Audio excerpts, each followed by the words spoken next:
The Thorold Garden Club offers a welcoming environment for all to enjoy the benefits of planting, gardening, and celebrating nature's wonders. Joining me is President Tami Lyons with the exciting announcement of their upcoming plant and bake sales. So Tami, thank you for joining me in the studio with all these gorgeous plants here. Thank you for having me. Yes, and you're looking very summery. Okay, I'm that's rocking what I'm the going green. for, yes. To go with the plants. So tell me about the events that you have coming up, and I understand there's 3 of them. There is. So the Thorold Garden Club has our plant and bake sale May 10th at Club Belvedere in Thorold. They've graciously let us use their location for our meetings as well as our plant sale. And the owner is also going to be doing a bit of a farm petting zoo sort of thing. He's bringing the sheep, baby sheep, lamb, I guess they are, to the event as well for the children. So there'll be lots to do for the kids. And our members will be baking up a storm for the bake sale portion of it too. Amazing. So yeah. Sounds lovely. And what about the other 2? Fun.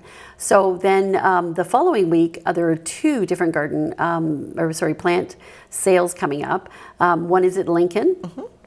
And it's at the Research Station Barn, and it's huge. Every year they get such a great following of people, and it feels like it's a whole day event. It's quite the thing. And at the same time, but flexible, so you can go from one to the next, is the Thorold Garden Club has theirs as well, and they have a bake sale too. So three really good plant sales. So you should be able to get all your plants at bargain prices. Okay. And they're grown by members of the societies. So, there's lots of tender love and care that have gone into them. Well, I'm a little excited here because you would be considered an expert in this. So for those of us who maybe don't have as much of a green thumb or are still working towards it, what should gardeners keep in mind when they're starting their spring planting? Take a look at your zone, and I wouldn't say I'm an expert by any means. There's lots of others in our club and within District 9 who are indeed experts. Look at the zone that you're in and watch the frost dates. There are things that are hardy that you could be planting, lettuces and things like that, like a cool climate. Poppy seeds can go out now because they like to be cold before they start to sprout. I just go out and throw them. I just throw them in the garden that I want poppies to grow in. So, yeah. And so what about, the benefits of gardening for people who are, again, just kind of dipping their toes in it to see if they actually like it? What would you say are some benefits that come from gardening? Oh my gosh, there are so many benefits, starting with the therapeutic part of it. Just getting into the dirt, bare hands in the soil is so good for you. It's such a healthy thing for your mind and soul. When you're out in the garden, that's all you can focus on is, what you're doing with this plant and where you want to plant it. There's so many positives to being out in the garden. Not to mention the fact that you can grow your own produce and you know what's going into it, whether there's pesticides or not.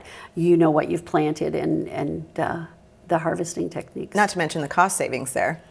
Oh, absolutely. Yeah, $3 for a bag of seeds. Or if you come to our Seedy Saturdays that we do at Niagara College, you can get your seeds there as well. And they're so much cheaper than buying them at the local stores. Absolutely.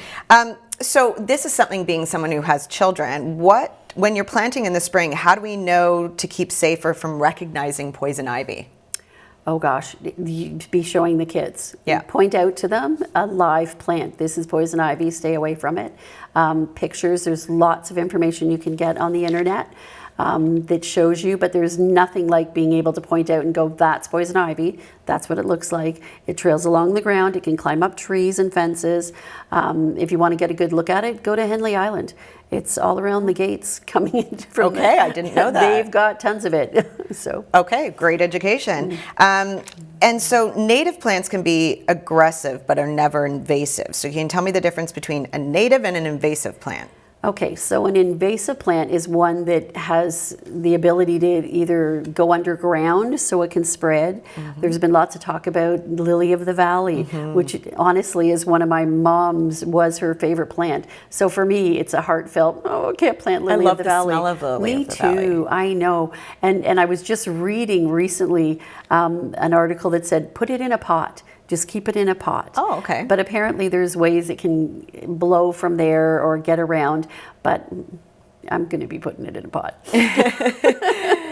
And so then the difference really between... Oh, sorry. That's okay. So so- between, a native and invasive plant. Right. So a good example would be the Rose of Sharon. There's a proper perennial Rose of Sharon that will stay put. It won't self-seed. And then there's another one that drops seeds with every flower head that falls. And you will be inundated with Rose of Sharons everywhere, and they're hard to get rid of. So that's...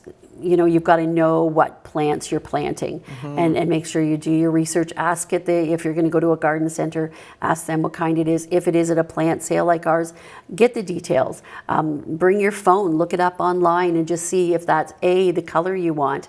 For instance, one of these plants here is white, has a beautiful white, the phlox that's here.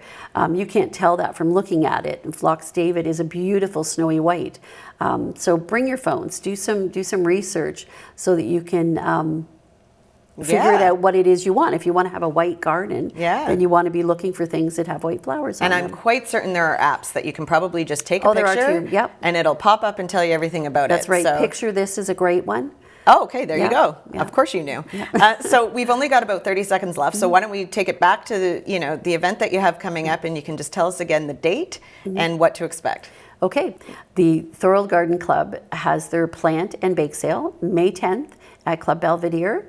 The following week is the Lincoln Garden Club has their plant sale, and the Pelham Club has their plant sale in Fonthill. Okay, so lots going on. Thank you for joining us in the studio today, and Thank you for having spring. me. Thank you. Happy spring to you too, and happy growing.